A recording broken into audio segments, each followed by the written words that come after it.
गणानां त्वा गणपतिं हवामहे कविं कवीनामुपमश्रवस्तमम् ज्येष्ठराजं ब्रह्मणां ब्रह्मणस्पत। आज मेरी महासत्संग में दान के बारे में व्याख्या करूंगा। दान देना एक महापुण्य काम है। दान देकर दाता स्वर्ग प्राप्ति करता है, जीवन में सुख शांति को प्राप्त करता है। हमारी सारे धर्म ग्रंथों में, सनातन धर्म में दान के बारे में बहुत सारे जगह में व्याख्या किया गया। दान देने से यह लोक और परलोक, ये दोनों में ही इंसान का कल्याण होता है। इसीलिए वेदों में, ऋग्वेद में दान की महिमा के बारे में कहा गया। पहला मंडल का 125 नंबर सूक्त का 5 नंबर मंत्र में कहा गया, तकस्य अधितिष्ठति श्रितो यह प्रुणाति सह देवेषु गच्छति तस्मा आप भृतमर्सन्ति सिंधवस्तमा यम दक्षिणा पिन्वते सदा। अर्थात ताकस्य पृष्ठे अधितिष्ठति। जब इंसान दान करता है, सत्पात्र में दान करता है, जगत कल्याण के कार्य के लिए दान करता है, धर्म युक्त कर्म के लिए दान करता है, वो स्वर्ग में जाता है, वो स्वर्ग लोक को प्राप्त करता है। इनका इहलोक और परलोक, ये दोनों में ही कल्याण होता है। ताकस्य पृष्ठे अधितिष्ठति, स्वर्ग में व्यवस्थित होता है। स्वर्ग अर्थात आनंदपूर्ण जीवन, जिसमें दुख नहीं है, ग्लानि नहीं है, कष्ट नहीं है, किसी तरह की टेंशन नहीं है, वो जीवन है। उसी को ही स्वर्ग कहा जाता है। ताकस्य पृष्ठे अधितिष्ठति प्रुणाति सह देवेषु गच्छति। जब इंसान दान करता है सत पात्र में, सत कर्म के लिए, धर्मयुक्त कर्म के लिए, समाज कल्याण के लिए जब दान करता है, वो मानव से देवत्व को प्राप्त करता है, वो देवता बन जाता है। देवेषु गच्छति अर्थात देवताओं में उनका नाम गिना होता है। और ये सारे पाप को नष्ट करके अपना जीवन का कल्याण करता है।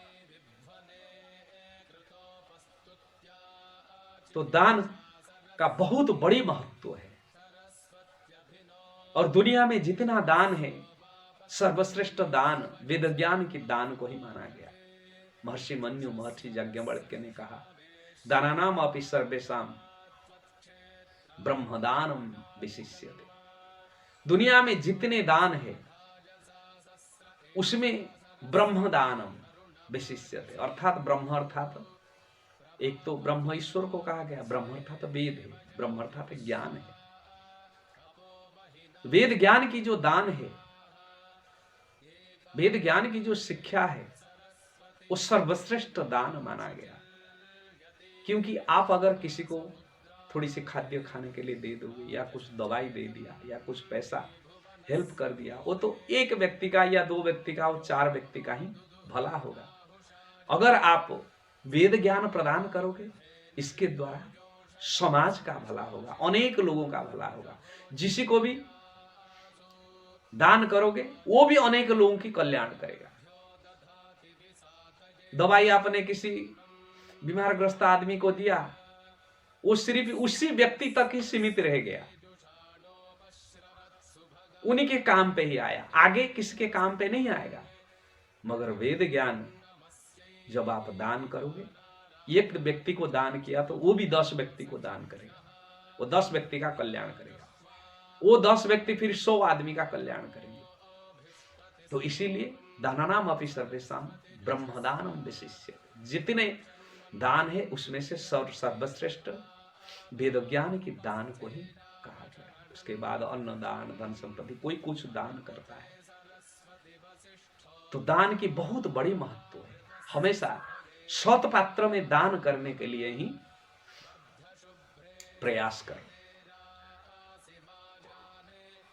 दान का भरी भरी प्रशंसा किया गया, बहुत प्रशंसा किया गया है हमारे धर्मशास्त्र में, हमारे ऋषि मुनियों ने इनका बड़ी महत्व दिए। जब गुरुओं ने शिष्य का समावर्तन संस्कार करते थे, गुरुकुल में शिक्षा समाप्त होने के बाद जब इनको घर पे आने के लिए आदेश देते थे, तब इनका 11 शपथ करवाते थे। सत्यम वद, धर्मम चर, स्वाध्याय प्रमादन, मातृदेव भव, पितृदेव भव, आचार्य देवो भव, अतिथि देवो भव।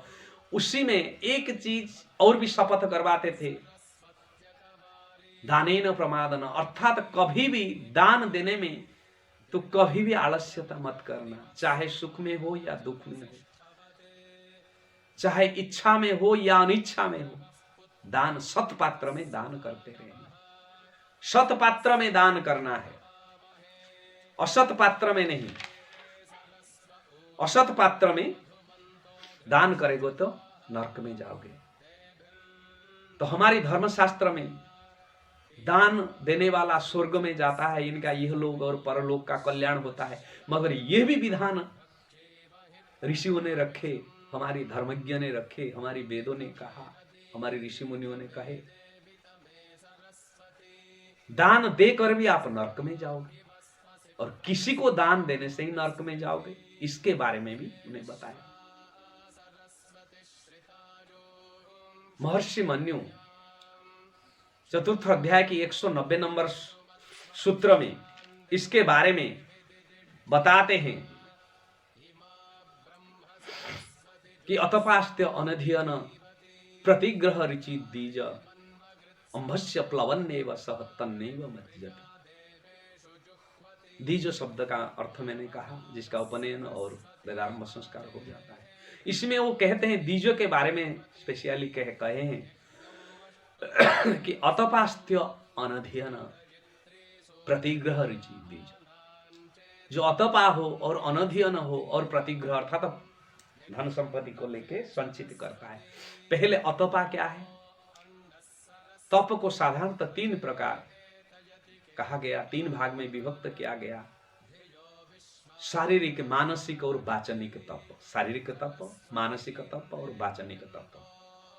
शारीरिक तप क्या होता है?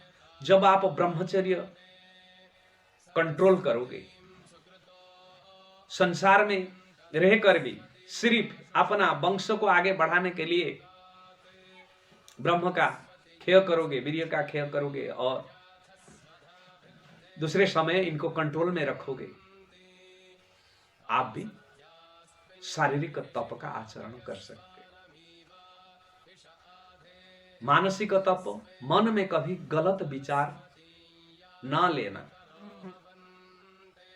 गलत विचार ना लाना, हमेशा सद्विचार लाना, इसी को मानसिक तप कहा जाता है। किसका बुरा नहीं सोचना, किसके घर तोड़ने के लिए कोशिश नहीं सोचना, अच्छे विचार लाना, उसी को मानसिक तप कहा जाता है। वाचनिक तप, वाणी में कभी भी अशुद्धता नहीं लाना, हमेशा शुद्ध वाणी बोलना, सार्थक वाणी बोलना। जो वाणी का कोई वैल्यू नहीं है उसको मत बोलना, उसी को वाचनिक तप कहा जाता है। और महर्षि मन्यु अपना प्रसिद्ध ग्रंथ मनुस्मृति का 4th अध्याय के 190 नंबर सूत्र में कहते हैं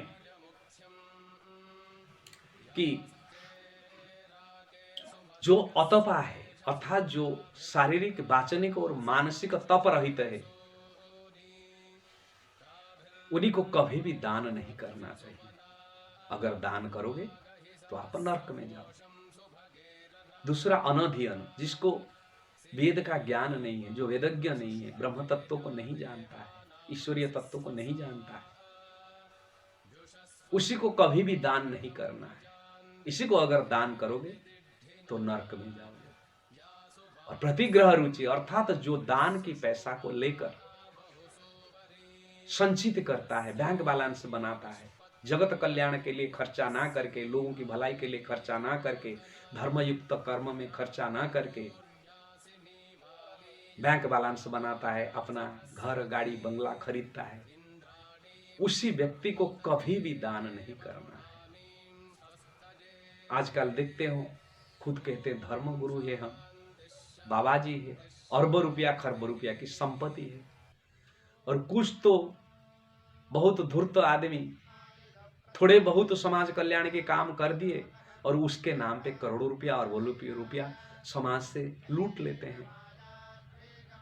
अगर लोगों ने आपको 5 लाख रुपया की दान दिया तो 5 लाख को 5 लाख ही समाज कल्याण के लिए लगना चाहिए, ना कि 50,000 आपने लगा दिया और उसी को दिखा दिया कि देखिए आपकी पैसा हमारे धर्म कार्य में लग रहा है, समाज कल्याण के कार्य में लग रहा है, और 4,50,000 रुपया अपना जेब में डाल लिया, अपना संचित कर लिया, अपना घर गाड़ी बंगला इसमें ही खर्च कर दिया। वो लोगों को दान दोगे तो नरक में जाओगे। और ये जो बड़े बड़े गोल मटर कथाकार सब है, उनको तो बिल्कुल दान नहीं देना चाहिए। वो सब संसारी व्यक्ति है, लोभ मोह नहीं ग्रसित है, अरबों रुपया की संपत्ति है, 1-1 करोड़ रुपया की गाड़ी चढ़ते हैं, उनका ड्रेस देखिए, शोरूम से जैसे निकले हुए निकलते हैं, आके कथा पंडाल में बैठते हैं, 20-20 लाख, 15 लाख, 50 लाख, 30 लाख कथा करने के लिए लेते हैं। ये तो व्यापारी है सब, ये धर्मगुरु नहीं है। ये आपके कभी भी कल्याण नहीं कर सकते। इनको 1 रुपया भी दान मत देना। इन्हीं लोगों को दान दोगे तो नरक में जाओगे। इसमें कहा गया अंभस्य प्लवन्नेव सह तन्नेव मज्जति, अर्थात इसी तरह के लोगों को अगर आप दान करोगे, जैसे पत्थर की नैया के ऊपर बैठने वाला व्यक्ति पत्थर की नैया के साथ ही डूब जाता है, आप इन्हीं पाखंडी धर्मगुरुओं के साथ, कथाकारों के साथ भी आप भी डूबोगे, आप भी नरक में जाओगे।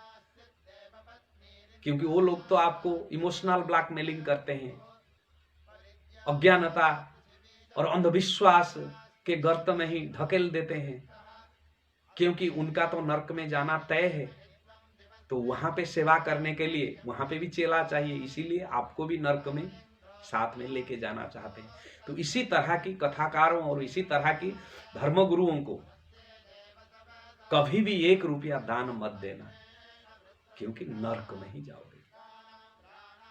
फिर महर्षि मन्यु 4th अध्याय का 192 नंबर सूत्र में क्या कहते हैं कि 3 व्यक्ति को कभी भी नहीं दान देना चाहिए।